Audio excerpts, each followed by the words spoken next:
Hello, hello, hello. I'm hoping that everything is working this time because when I did it on Friday, it all futzed up. Good job. I keep a recording of everything so we could upload it later. But hopefully this is working today. Does it feel like it's working? Good, good. It was bank holiday yesterday, so I didn't have to do anything. Good. So I've just gone on there.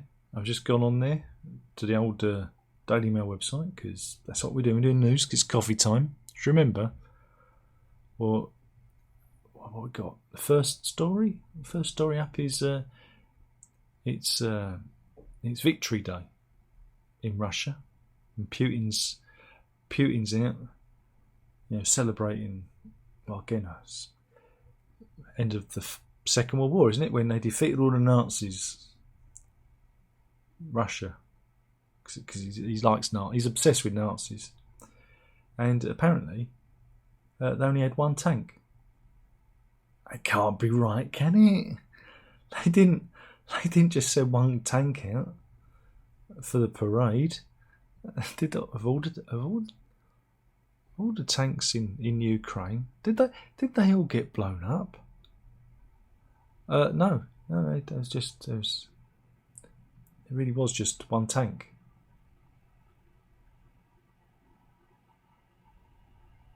I don't know what to say. In previous years, in 2016, there were a couple of tanks. Look, there was a good few tanks. You get the feeling that it's not going too well for him in the old Ukraine.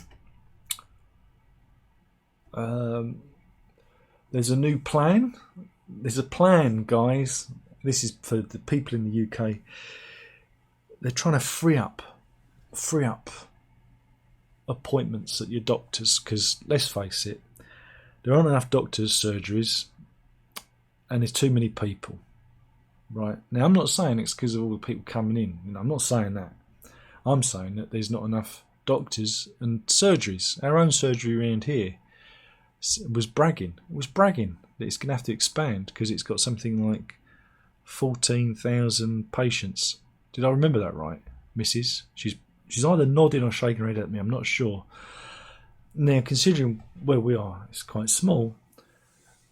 I think it's shocking. But I was listening to something about this on the radio the other day, and people up and down the country were saying that their health centres deal with thousands and thousands of patients, and you think, well, hey, no wonder everything's kind of bursting at the seams because there's no investment in the infrastructure. But anyway, I'm getting off. I'm starting to go all political again. But Dishy Rishi has vowed to he's gonna tackle the problem. His old Dishy, yeah. How's he gonna do it? More doctors, more surgeries? No. What they're doing is they're handing out more power to chemists. Pharmacists, Mrs. Pharmacists. The idea is that the scheme, which will be taking effect by winter, will allow them to prescribe drugs that you normally have to go to the doctors for. So that's good, isn't it? Yeah. So you can get all sorts of sorry, the browser's juddering like a juddery old person. But yeah, that's the plan. Is it just basically giving a lot of power to the pharmacists to prescribe prescriptions for common ailments. Yeah, that's it. That's his plan. It's rubbish. It's a rubbish plan. But they're supposed to be investing and trying to get more GPs, but I believe that when I see it. All right. Meanwhile, the EU says it wants to reset ties with Britain after Brexit. Oh my goodness. Can you believe that? Yeah. After years of animosity, the EU are going, maybe we need those guys after all. And yeah, apparently the EU has held out an olive branch to rebuild its frayed relationship with Britain. In a joint letter to UK representatives of the bloc and its 27 nation states, so that we're both valuable partners and we should build on the success of the Windsor Framework. Again, this is the thing that they did with Northern Ireland. You know, no Northern Ireland thing. You know, that thing over there. Nobody really thinks about until it all falls apart. But yeah, writing in The Guardian, a group of ambassadors led by the EU representative Pedro Serrano highlights UK's leading role in helping Ukraine fight back against the Russian invasion. Yeah, because that's what we do. We're good. It's that British exceptionalism that everybody wants to quash. See, that's why they like us. We're exceptional. They want us to be in the club. Well, they're going to have to make it worth our while, aren't they? But yeah, there we go. So maybe one day we'll rejoin the EU. Maybe. Only if it's really good for us. What else have we got? There's something happened at the weekend. There was this guy with a big shiny hat. Did you see that thing with the big shiny hat? It was good, wasn't it? I watched it. I liked it because I like that kind of stuff. Again, British exceptionalism makes you proud. What else have we got? Oh God, I'm running. I've got one here. We did actually cover this story. Who remembers Officer Naughty? Do you remember Officer Naughty? This is PC Sam Lee. Here she is. But she's also Officer Naughty. And why is she Officer Naughty? Because she has an OnlyFans. She actually quit the Met to do OnlyFans full time. There you go. And yeah, so you probably think, oh blimey, she's in hot water with the Met Police. Yeah, it gets better. It gets better than that, right? Sam Lee was a constable based in the South Area Command Unit, right? But she's going to be facing disciplinary hearing, not because of Instagram and the softcore pictures she posts, but because she was responsible for investigating Wayne Couzens flashing himself to staff at McDonald's. Yeah. And apparently she failed to undertake corrective investigative inquiries in March 2021. The 7-day misconduct hearing is due to start on May the 15th. And they reckon she subsequently provided a misleading account of her actions when questioned about them. So maybe all the deviants are like kind of covering for each other. And as you know, Wayne Couzens, I don't like to mention his name. He's the scumbag that kidnapped, raped, and murdered Sarah Everard, and could have been stopped. This woman, if she'd investigated him, could have got him off the street, and could have maybe saved the life of Sarah Everard. So it's a big one. That is a big one, you know. Again, it's a bit of a shocking.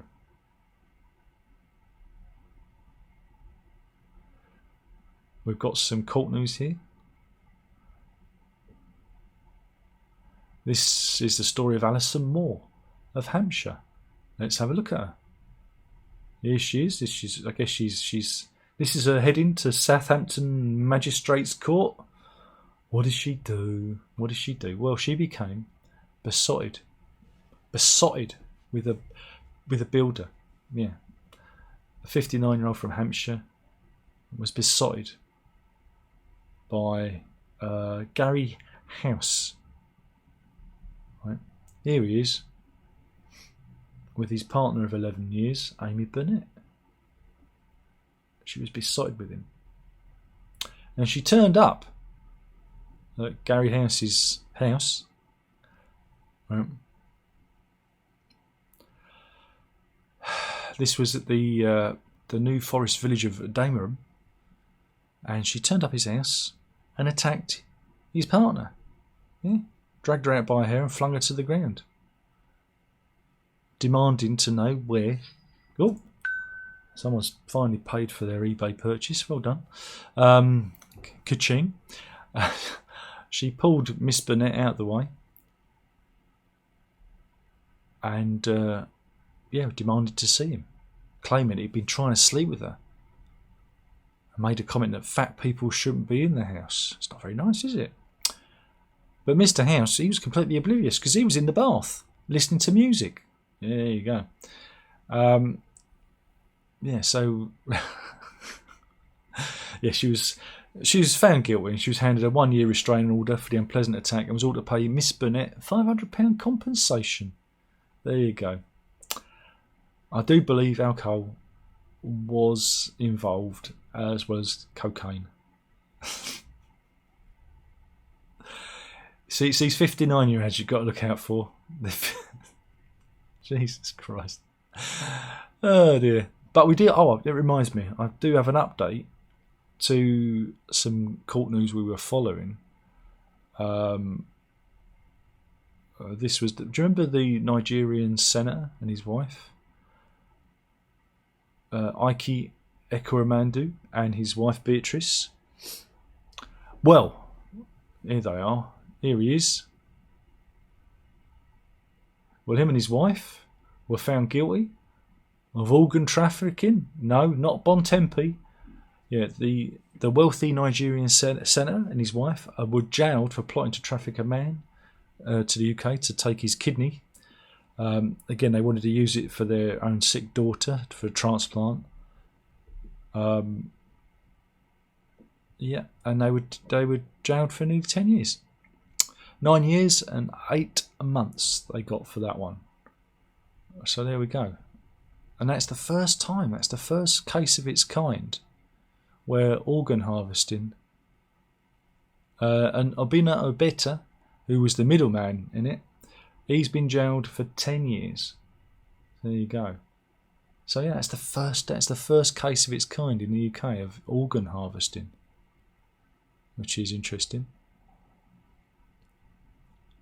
Mind you, that thing. Do you remember that thing that happened over the weekend? Yeah. Well, some people have different ways of celebrating. Nathan Wyburn from Cardiff, he celebrated the coronation. Now I've mentioned it now by raising a toast to King Chuck III. He raised a toast, all right. Look at that. He created a little portrait using toast and Marmite. Now it would have been clever if that was browned. Now the picture was created by him browning the toast, but he just smeared Marmite on it. That's kind of cheating, isn't it, really? That's cheating. It is. I think it's cheating. Meanwhile, consumer news. We're going to pick up the story of Summer Reeves, the 18-year-old from Essex, thought she'd found a great deal on Evian bottled water. Yeah, she thought, oh, this looks like a great deal. And where did she buy it from? I don't know if it was. She doesn't say where. I don't know if it was eBay. But she was all excited. She thought, £3 for 10 bottles of Evian. She thought, I'm in. Give me some of that water, that French fancy water. And when there was a small jiffy bag turned up, she decided to open it and do an unboxing. I guess videoed it for her followers on the TikToks. Was it TikToks? I imagine it was TikToks. She's described as a content creator, whatever that is. And when she opened, she found out that they were tiny little bottles. Look, oops. There you go. So if you're in Stanford, was it Stanford Le Hope, and you need a really small bottle of Evian water, She's the person. She's the person to get in touch with. Meanwhile, we have a mystery. Right. This we're going to New Jersey. New Jersey. This is this is an old bridge in New Jersey, and they found 500 pins of dumped pasta. Look at it. Just these noodles. Some thought it was Donald Trump. His wig collection had escaped. Some thought that this littering was pasta joke. God, I don't write any of this, you know. I wish I did. Might be better. So anyway, people were kind of bemused and confused. This was on the banks of Sick Brook, which is near. And here's a close-up of some of the noodles. They're oodles of noodles. And there was a mystery. Everyone's going, well, how the hell did this happen? You know, was it an industrial accident? You know, look, noodles everywhere, as far as the eye can see.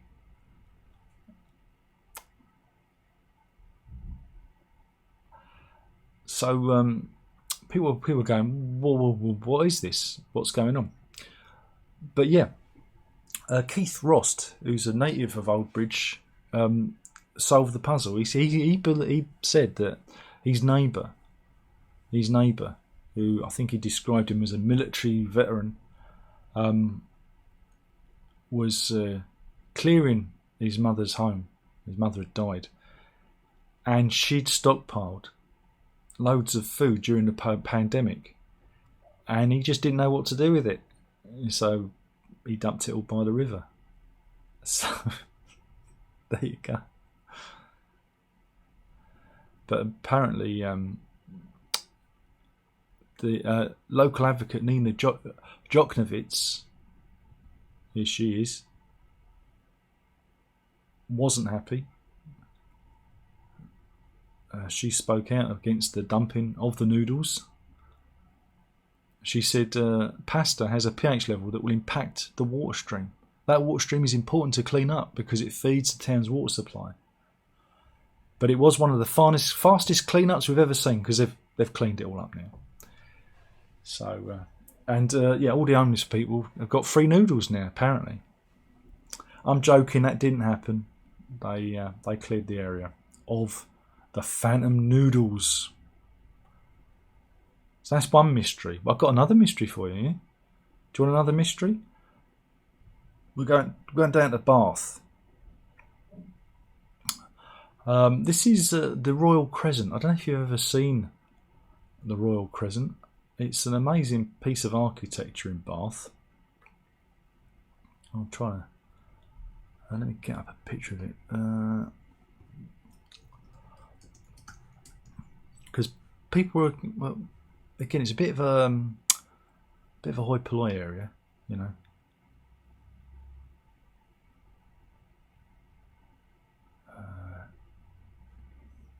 Just bear with me. It's my computer doing what it does. So yeah, this is Royal Crescent in Bath. Look at that, it's lovely. It's lovely there. Great big crescent. That's why it's called the Royal Crescent. One of the residents, they woke up and they were a bit bemused and shocked. I think shocked is probably the best, because overnight someone had mown a 30-foot cock and balls into the lawn. I mean, that's pretty good. That's some pretty good mowing, I must admit. You know, though I'm going to take marks off because there's no hairs. I haven't done any hairs, and there's no little spray coming out the top of it. You know, because a true artist would have included that. Maybe some veins. You know, so. Marks for accuracy, you know, getting those lines. Those lines are straight. I wonder if they marked it out with string first, you know, because to do that from memory, I mean, that takes some doing, doesn't it? But yeah, the mystery is who did it. Nobody knows. Nobody knows. A spokesman for the Crescent Lawn Company said the Crescent Lawn Company owns and maintains the only semi-elliptical area on behalf of the residents of the street. Yeah? But nobody knows. Nobody knows why. Maybe it was a protest for the coronation. We'll never know. We'll never know. This is a horrible story. This is in Brazil. We're going to the Hospital das Clínicas da UFMG in the Santa Efigenia neighborhood of Belo Horizonte in Brazil. Here's a picture of it. And there's an investigation going on there. Because during a childbirth, a childbirth to Ranelli Santos and her husband Victor de Salva,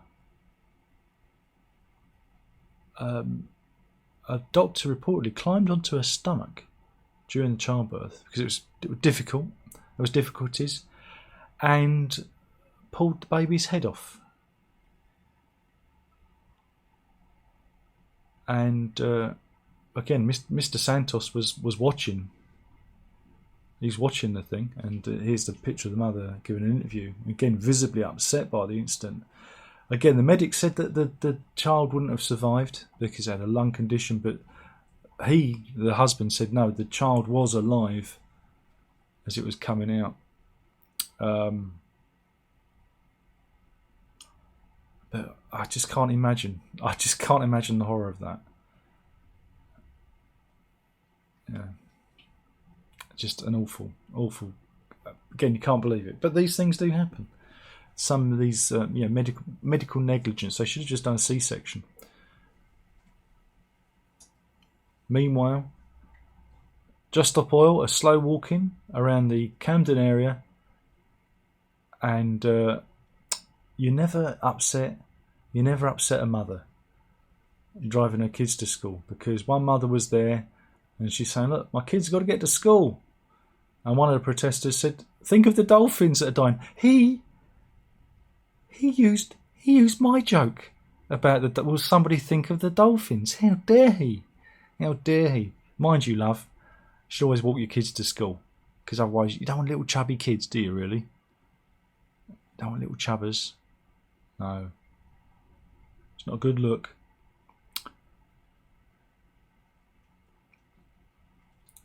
Meanwhile, let's go to Twitter news. Elon Musk, for some reason, has...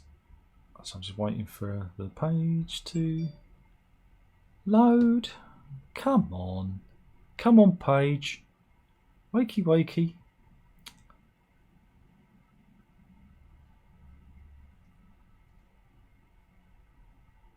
Just waiting. Elon Musk has, for some reason, covered over the W in Twitter to turn it into Titter. I think he might be a Frankie Howard fan. Titter ye not. That would have been so much better if my computer didn't just decide to, stop.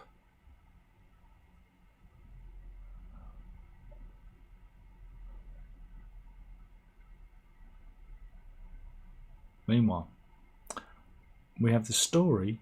Have I done enough yet? No, I haven't. I feel like I've been whittering on for ages. You have, they all say. You have been whittering on for ages. You're boring us. Do something different. This is boring. Well, guess what? I don't care. This is the story of Corey Richards from Utah. And, she wrote a children's book dealing with grief after her husband died. Here she is. And here's the book she wrote, Are You With Me? Isn't that nice? Yeah, she wrote a children's book about dealing with grief after a death of her husband. Because he died in March 2022 at their Camas home.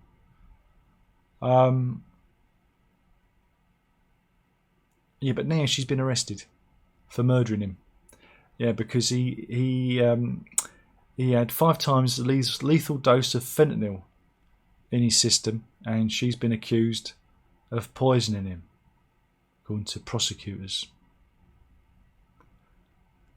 The charges come after an unnamed acquaintance is said to have admitted selling her the fentanyl, and that's a painkiller that's again very potent. I think it's 100 times more potent than morphine. 2 months ago, Corey Richins appeared on local TV to promote her book.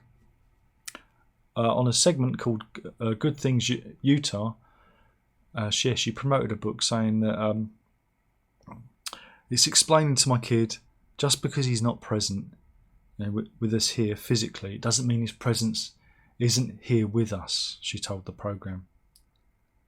Well, there you go. That's good, that. Kill your husband, write a book about it. Don't get any ideas, missus. Don't get any ideas. You see, I've made a video. You can't kill me now, because they'll all know it's you. There you go. And the insurance won't pay it anyway. Meanwhile, what's this? This is it's a little clip from the 70s. 70s TV show. Looks kind of interesting. We're going back in time. What's that? Oh, it's no, it's Jimmy Savile. It's Jimmy Savile and Rolf Harris. Leave her in my capable hands here. Oh my god. Oh god, we can't show that. That's it. Demonetised. Oh god, I'm in trouble now. Oh my goodness. Good news, everybody.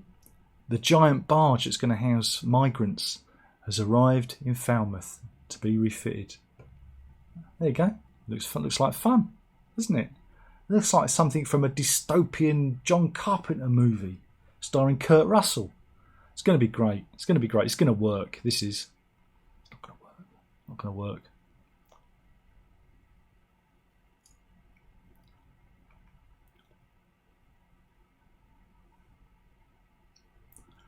Meanwhile, let's go to Turkmenistan. Where? Now, we're trying to save the planet. And everyone keeps going on about, just stop oil. Everyone be green. Green cars, everything electric, Well, anyway, in Turkmenistan, methane leaks from oil and gas, the oil and gas infrastructure there, they reckon it's had a greater impact on global warming last year than the carbon emissions from all of the UK. Apparently it emitted 1.8 million tonnes and 2.6 tonnes of methane from the port city of Hazar. And they've got some, I don't know what this is, but it looks pretty. But yeah.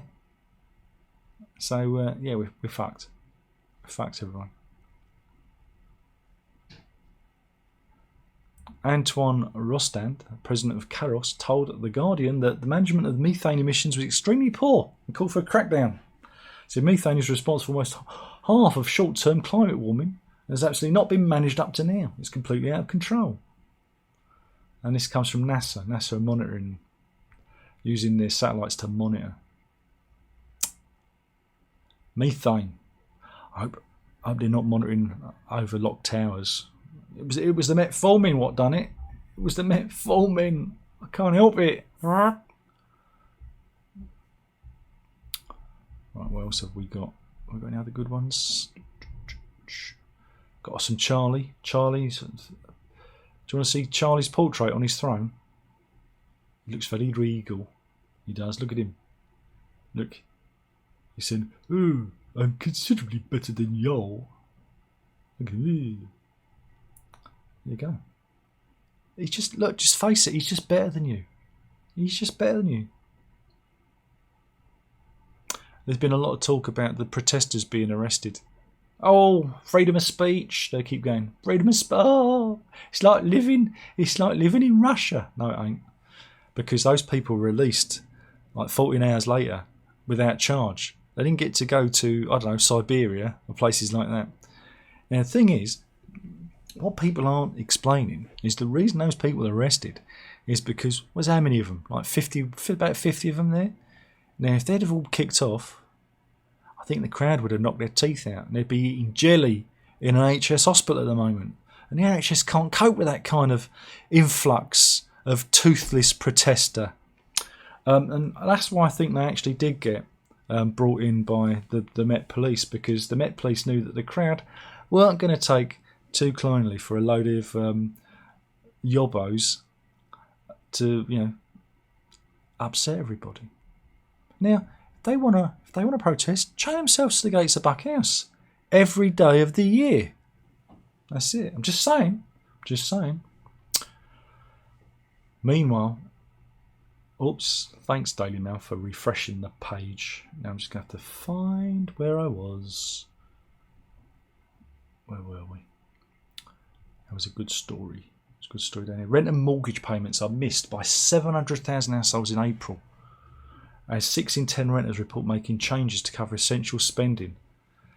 Oh, I think that's us, isn't that 20 days to fix our mortgage, which is going up by about £140. I don't know where we're going to find that money. I'm sure it's going to be fine. Sure it's going to be absolutely fine. I found our animal story for today. That's good. Phew. Meanwhile, what's going on in America? Let's see what's going on in America. This is in a Tennessee high school. And a teacher had confiscated a mobile phone from a student.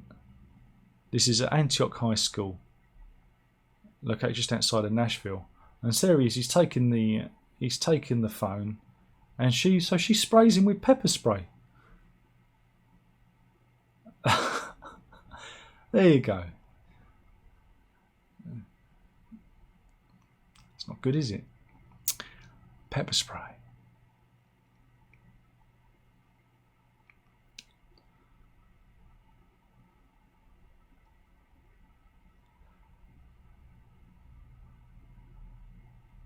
Now, this is an unfortunate story. This is a coach crash, right? This is in Nicaragua.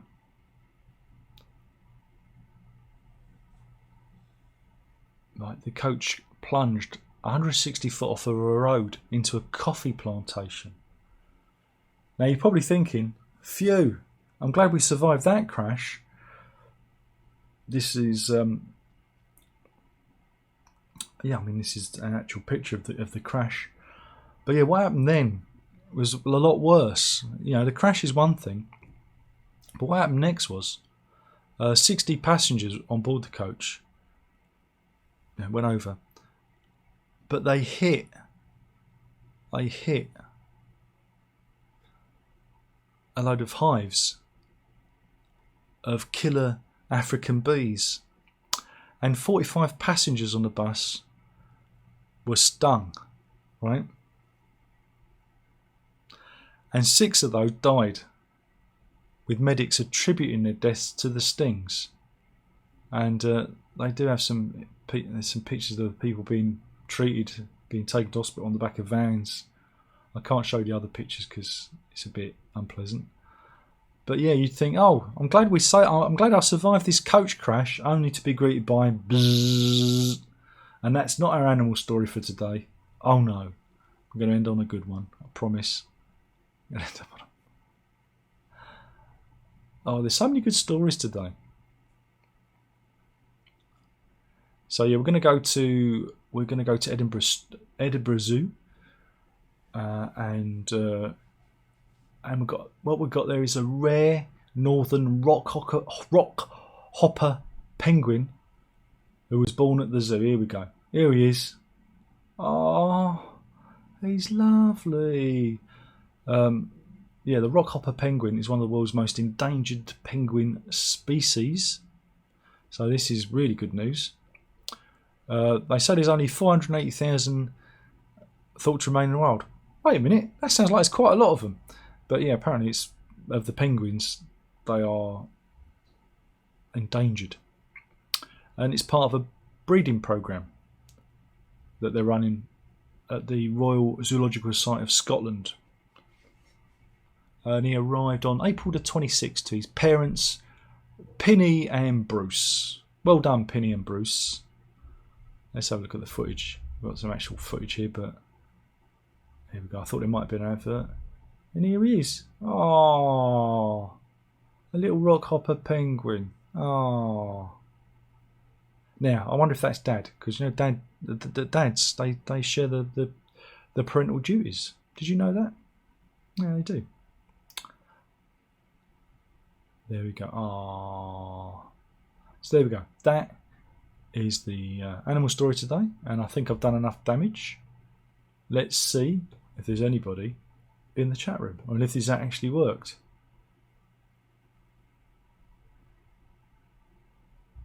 Has this worked again?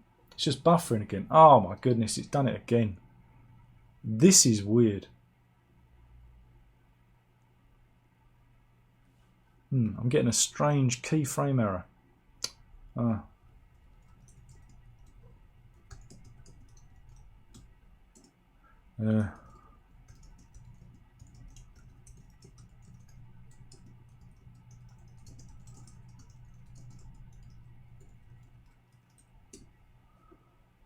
Anyway, I'll upload the video.